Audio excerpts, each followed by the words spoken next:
کہ میں تمام حضرات کا بہت شکر گزار ہوں کہ وہ ٹائم نکال کر آئے اور میری پریس کانفرنس میں شریک ہوئے. میں بہت دنوں سے بات کرنے کا سوچ رہی تھی، تو پھر میں نے سوچا کہ لانگ مارچ کی کچھ حقیقت قوم کے سامنے آ جائے تو اس کے بعد میں کون سے بات کروں گی. سب سے پہلے تو میں صدف نعیم جو ہیں چینل 5 کی رپورٹر، ان کی شہادت پر، کیونکہ وہ لائن آف ڈیوٹی میں شہید ہوئی ہیں، اپنا فرض ادا کرتے ہوئے شہید ہوئی ہیں، جس کا مجھے بے حد افسوس ہے. ان کی ماں کو میں نے دیکھا، ان کے 2 چھوٹے بچے ہیں. اللہ تعالیٰ ان کو جنت الفردوس عطا کرے. اللہ تعالیٰ اس کے بچوں کو، اس کی ماں کو، گھر والوں کو صبر عطا فرمائے. بہت تکلیف ہوئی ان کی وہ تصاویر دیکھ کر اور وہ ویڈیوز دیکھ کر جو سوشل میڈیا پہ وائرل تھی. لیکن اتنی قیمتی جان گئی، بچوں کی ماں اس دنیا سے چلی گئی. تو میں یہ سوچ رہی تھی کہ یہ لانگ مارچ جس کو وہ کور کر رہی تھی، وہ لانگ مارچ کیا ہے، اس کے مقاصد کیا ہیں. یا تو کوئی ایک ایسا شخص یہ کام کرے جس نے، جو اقتدار میں نہ رہا ہو، اس نے عوام سے کچھ وعدے کیے. 4 سال یہ فتنہ جو ہے حکومت میں رہ کر، اس نے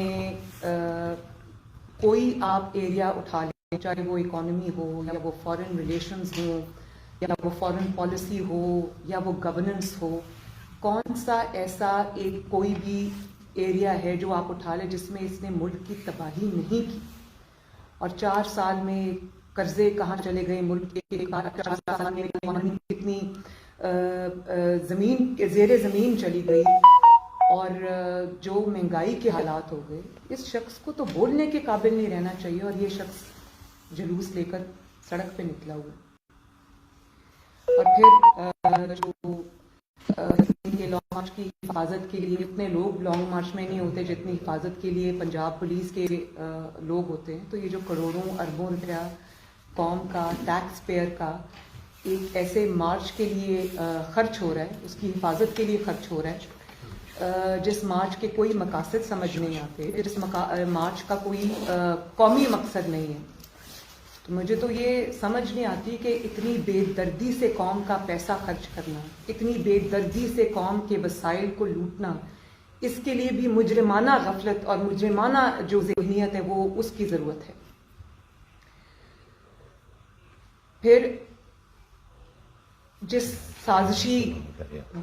سازش کا بیانیہ انہوں نے گھڑا، ایک کے بعد ایک وہ سازش کا جھوٹ، ایک کے بعد ایک جو جھوٹ انہوں نے، جو فطور انہوں نے بنا، وہ ایک کے بعد ایک اس کی حقیقت ایسی قوم کے اوپر واضح ہوئی. آپ دیکھیں نا، آج اس کے جو لانگ مارچ ہے اس میں لوگ کیوں شامل ہیں، عوام کیوں لا تعلق ہے، اور عوام نے کیوں شرکت نہیں کی. اس کی ایک وجہ ہے، اس کی کوئی تو وجہ ہوگی نا. اس کی وجہ صرف یہی ہے کہ عوام کو اس کا اصلی چہرہ اس کا نظر آیا ہے. جو اس نے بڑے بڑے جھوٹ بولے ہیں، عوام کو اس سچ کا پتہ چلا ہے. اور اس نے سوچا تھا کہ جھوٹ بول کے عوام کو گمراہ کر لوں گا اور میرا سچ کبھی عوام کے سامنے نہیں آئے گا. تو یہ بہت بڑی بھول میں تھا، بہت بڑے زوم میں تھا. اور اس کو پولیس کو ہمیشہ لگتا ہے کہ وہ ہمیشہ ان کا وہ بلی کر کے کامیاب ہو جائیں گے. تو سب سے پہلے تو آئی تھنک لانگ مارچ ان کا آخری پلان تھا. پہلے جو ان کا پلان تھا وہ یہ تھا کہ سازش کا جھوٹا بیانیہ گھڑ کر ہم ایک پریشر بلڈ کریں گے. وہ جلسے جلوس جو انہوں نے کیے، جس میں انہوں نے خرافات بولی، جھوٹ بولے، انہوں نے سوچا کہ وہ پریشر بلڈ کر کے ہم جلدی الیکشن جو ہے وہ لے لیں گے. اور اس کا بھی مقصد جو ہے وہ نومبر میں جو نئے آرمی چیف کی تقرری ہونا تھی، وہ ہدف اس کا وہی تھا. کیونکہ انہی میں سے کچھ لوگ ان کو سکھا بھی رہے تھے، پڑھا بھی رہے تھے، جن کا باقی تکیہ صرف عمران خان تھا. اور کیونکہ ان کے گناہوں کی، ان کے جرائم کی فہرست اتنی لمبی ہے کہ وہ سب اب ان کو عمران پر تکیہ کرنا پڑا. تو وہ جب ناکام ہو گیا، حکومت ختم نہیں کر سکا، الیکشن کی ڈیٹ نہیں لے سکا، تو پھر اس نے بادل نخواستہ یہ لانگ مارچ کا پلان اس نے رکھا تھا. اس کا کوئی مقصد قومی نہیں ہے. عوام کے مسائل اور عوام کی جو تکلیفات ہیں اس لانگ مارچ کا اس سے دور دور کا نہ کوئی تعلق ہے، نہ وہ آپ کو ان کی تقاریر میں نظر آئے. اس کا ایک ہی ہدف ہے، جیسے نواز شریف صاحب نے چند دن پہلے جو ٹویٹ کی تھی جس میں انہوں نے یہ لکھا تھا کہ اس کا ایک ہی ہدف ہے، اور وہ ہدف جو ہے وہ یہ ہے کہ آرمی چیف کی جو تقرری ہے نومبر وہ یہ حکومت نہ کر سکے، اور اس میں یہ رخنا ڈالنا چاہتے تھے.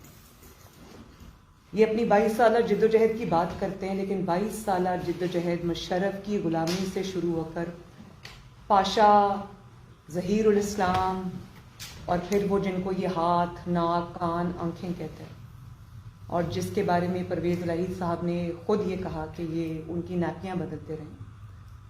تو یہ سارا انہی پہ ان کا تکیہ ہے، انہی پہ دار و مدار ہے ان کا. اور انشاءاللہ تعالی اس کا یہ پلان بھی فیل ہوگا.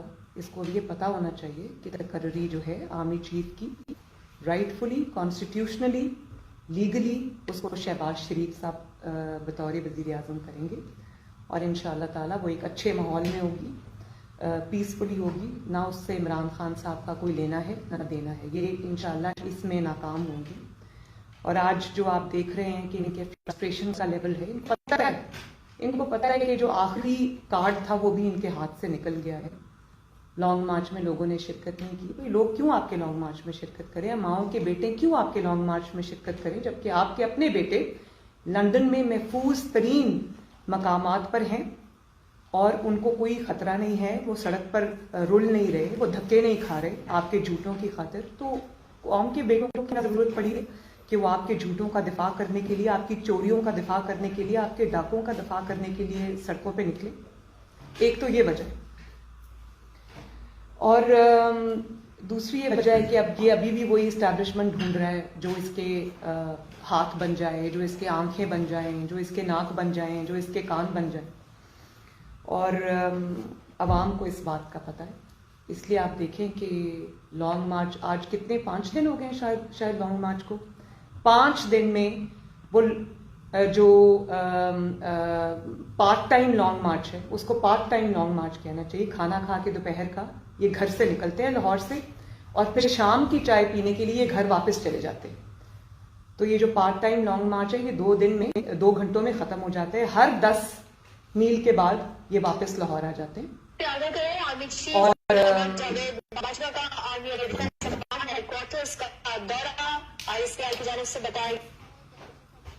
اس کو بند کریں یار، کیا ہو گیا؟ 5 دن سے یہ جو لانگ مارچ ہے یہ لاہور میں ہی پھنسا ہوا ہے، لاہور سے باہر نہیں نکل سکا.